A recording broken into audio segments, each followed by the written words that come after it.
നിങ്ങളിങ്ങനെ ഒന്ന് ഇമാജിൻ ചെയ്യും, നിങ്ങളുടെ ഒരു പ്രൊഡക്റ്റ് സർവീസസ് കാണുന്ന എല്ലാ കസ്റ്റമേഴ്സും സ്പോട്ടിൽ ബൈ ചെയ്തു പോവാണ്. പറയുമ്പോൾ ഒരു കോമഡി ആയിട്ട് തോന്നാം, ഇതെന്താ വല്ല പാരൽ വേൾഡിലാണോ എന്നൊക്കെ ഒരു തോട്ട് ഉണ്ടാവും. നിങ്ങളിതിന് മനസ്സിലാക്കേണ്ട ഒരു കാര്യം, കസ്റ്റമർ നെവർ ബൈ ഇമ്മീഡിയറ്റ്ലി. ഒരു കസ്റ്റമറും പെട്ടെന്നൊരു ഡിസിഷൻ എടുക്കുക, പെട്ടെന്നൊന്ന് ബൈ ചെയ്യുക എന്നുള്ളൊരു പോസിബിലിറ്റീസ് വളരെയധികം കുറവാണ്. അവർ ശരിക്കും സ്റ്റാർട്ട് ചെയ്യുന്ന അവരൊരു പ്രോബ്ലത്തിൽ നിന്നാണ്. ഞാൻ ഇതിനെക്കുറിച്ചിട്ട് സിമ്പിളായിട്ട് നിങ്ങൾക്ക് ഈ വീഡിയോയിൽ എക്സ്പ്ലെയിൻ ചെയ്തു തരാം. Before that, I am Fasil Umar. Last 10 years ആയിട്ട് സെയിൽസ് ആൻഡ് മാർക്കറ്റിംഗ് ഇൻഡസ്ട്രിയിൽ ഞാൻ വർക്ക് ചെയ്യുന്നുണ്ട്, വലിയൊരു ടീമിനെ ലീഡ് ചെയ്യുന്നുണ്ട്. I'm senior mentor of Text Academy. ഈ വീഡിയോയിൽ നമ്മൾ എക്സ്പ്ലോർ ചെയ്യാൻ പോകുന്നത് കസ്റ്റമർ ബൈയിങ് ചെയ്യുന്നതിനെ കുറിച്ചിട്ടാണ്.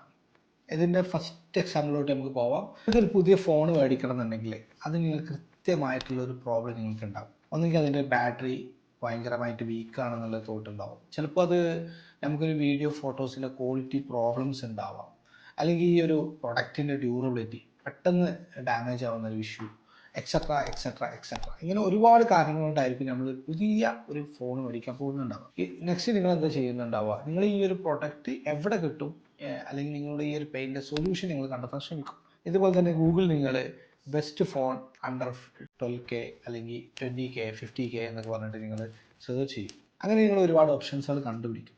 നെക്സ്റ്റ് നിങ്ങൾ ചെയ്യാൻ പോകുന്നത് ഈ ഓപ്ഷൻസിന് നിങ്ങൾ കമ്പയർ ചെയ്യും. ഈ കമ്പയർ ചെയ്യുമ്പോൾ അതിൽ വരുന്ന ക്രൈറ്റീരിയ എന്ന് പറഞ്ഞാൽ, ബ്രാൻഡ് ഒരു ക്രൈറ്റീരിയയാണ്, പ്രൈസ് ഒരു ക്രൈറ്റീരിയയാണ്, അതേപോലെ തന്നെ ബാറ്ററി ബാക്കപ്പ് ഒരു ക്രൈറ്റീരിയയാണ്. അങ്ങനെ നിങ്ങൾ ഒരുപാട് ക്രൈറ്റീരിയ വെച്ചിട്ട് ലാസ്റ്റ് വൺ ഓപ്ഷൻ സെലക്ട് ചെയ്യും, അത് നിങ്ങൾ ബൈ ചെയ്യും. This is actually customer buying journey. ഇതിൽ 4 സ്റ്റെപ്പാണ് വരുന്നത്. ഫസ്റ്റ് ഓഫ് ഓൾ ഒരു പ്രോബ്ലം സ്റ്റാർട്ട് ചെയ്യും. സെക്കൻഡ് വൺ റിസർച്ച്, നിങ്ങൾ ഇതിനെക്കുറിച്ചിട്ട് കൂടുതൽ അന്വേഷിക്കും.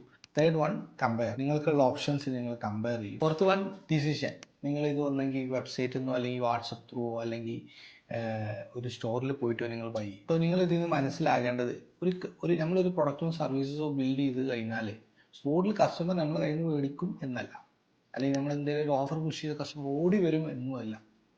ഈ ഒരു ബൈയിങ് ജേർണിയിൽ നമ്മൾ ഉണ്ടായിരിക്കുക എന്നുള്ളതാണ് ഏറ്റവും ഇമ്പോർട്ടൻ്റ് ആയിട്ടുള്ള കാര്യം. ഇതിൻ്റെ ഒരു first stage, second stage, third സ്റ്റേജിൽ നമ്മൾ അവിടെ അവൈലബിൾ ആയിരിക്കണം. ഈ കസ്റ്റമർ ബൈയിങ് ജേർണിയിൽ എങ്ങനെ നമ്മൾ അവൈലബിൾ ആയിരിക്കണം, എന്തൊക്കെ സ്ട്രാറ്റജീസ് നമ്മൾ യൂസ് ചെയ്യണം, ഏതൊക്കെ ആഡ്സ് ആണ് നമ്മൾ ഇതിനു വേണ്ടി പുഷ് ചെയ്യേണ്ടത് എന്നതിനെ കുറിച്ചിട്ട് ഡീറ്റെയിൽ ആയിട്ട് നമ്മുടെ digital marketing and detail sales കോഴ്സിൽ നമ്മൾ ഇൻക്ലൂഡ് ചെയ്തിട്ടുണ്ട്. ഇത് പെയ്ഡ് കോഴ്സാണ്, ഇത് ഓഫ്ലൈനായിട്ടും ഓൺലൈനായിട്ടും അവൈലബിൾ ആണ്. So link in the description. If you found this video very helpful, like ചെയ്യുക, അതേപോലെ തന്നെ കമൻറ്റ് ചെയ്യുക, സബ്സ്ക്രൈബ് ചെയ്യുക. നിങ്ങളെ ഏറ്റവും നീഡഡ് ആയിട്ടുള്ള നിങ്ങളുടെ ഫ്രണ്ടിന് ഇത് ഷെയർ ചെയ്ത് കൊടുക്കുക. നെക്സ്റ്റ് വീഡിയോയിൽ നമ്മൾ നോക്കാൻ പോകുന്നത് സെയിൽസ് ഫണലിനെ കുറിച്ചിട്ടാണ്. സെയിൽസ് ഫണൽ എങ്ങനെ വർക്ക് ചെയ്യുന്നു, നിങ്ങൾ അതിലൊരു പാർട്ടാവുന്നത് എങ്ങനെയാണ് എന്നുള്ള ഒരൊറ്റ കാര്യത്തിനെ കുറിച്ചിട്ടാണ്. See in the next episode.